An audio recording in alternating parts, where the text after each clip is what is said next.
Hey, salut à tous, bienvenue à cette nouvelle vidéo. Aujourd'hui on va parler télé, séries et déprogrammation. Allez, c'est parti. Bon alors juste avant de commencer la vidéo, je voulais juste repréciser que j'ai écrit ça il y a quelques temps déjà et tout ce que je vais dire est peut-être pas forcément à jour. Donc voilà. Le 30 novembre dernier, pour le plus grand plaisir des fans, Quantico revenait sur M6 pour une troisième saison. Malheureusement, après seulement 2 soirées de diffusion, la chaîne a décidé de déprogrammer la série pour cause d'audience bien loin des attentes. Bon, on va revenir au début. Donc lors de son lancement en juillet 2016, la série avait rassemblé près de 5 millions de téléspectateurs derrière les aventures d'Alex Parrish. Bon, les parts d'audience ont légèrement diminué tout au long de la saison pour atteindre une moyenne d'à peu près 3,2 millions de téléspectateurs, soit à peu près 15% des parts de marché.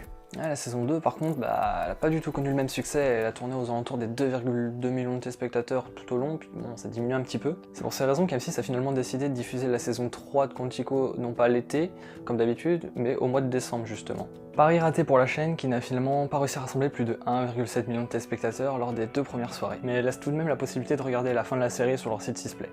Et du coup on peut se demander si la chaîne avait un réel intérêt à faire ça en fait. Bon, NCIS, la valeur sûre d'M6 a donc remplacé du coup Quantico le 14 décembre pour atteindre 2,2 millions de téléspectateurs. Bon, au final, la différence est assez légère, on peut se demander en fait si la chaîne du coup avait un réel intérêt à faire ça, au risque de perdre des clients entre guillemets, des clients d'M6 quoi. À noter également que lors de son lancement, Quantico avait en face de lui un des best-sellers de TF1, la demi-finale de The Voice Kids qui a rassemblé 4,2 millions de téléspectateurs. C'est difficile dans ces cas-là de faire de grosses audiences du coup. Alors qu'NCIS qui a remplacé Quantico avait beaucoup moins de concurrence avec l'aventure Robinson sur TF1 et ses 3,1 millions de téléspectateurs. Mais du coup, est-ce que Quantico est la seule série dans ce cas-là?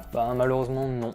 Quantico n'a pas été la seule série touchée par cette déprogrammation. Le même soir, le 14 décembre, SEAL Team aussi a été déprogrammé par M6, donc qui venait après Quantico. Mais tout ça, c'est pas un phénomène récent et isolé, et d'autres séries ont connu le même sort justement avant, comme par exemple Salvation qui a été déprogrammé le 20 décembre 2018 alors qu'il restait plus qu'une soirée de diffusion. À son lancement, cette série comptait 2,3 millions de téléspectateurs, mais la série elle a pas du tout le succès escompté, et ses audiences se sont effondrées à 1,4 million de téléspectateurs juste avant d'être arrêtées du coup. Et bien d'autres séries ont elles aussi fait le frais de déprogrammation, comme par exemple Murder, déprogrammé en 2016, après avoir été tué par la chaîne qui diffusait 5 épisodes à la suite. Bon, on a aussi Terra Nova en 2012, V les Visiteurs en 2009, et la liste est encore longue.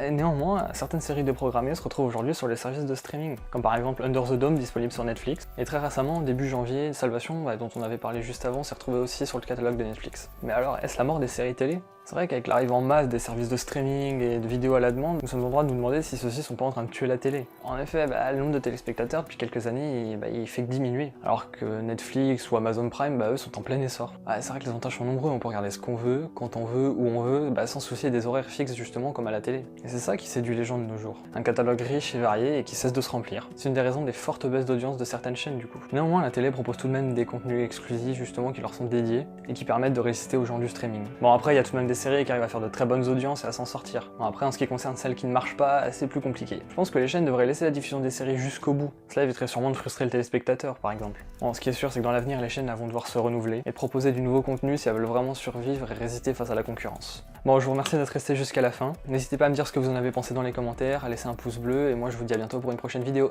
Ciao!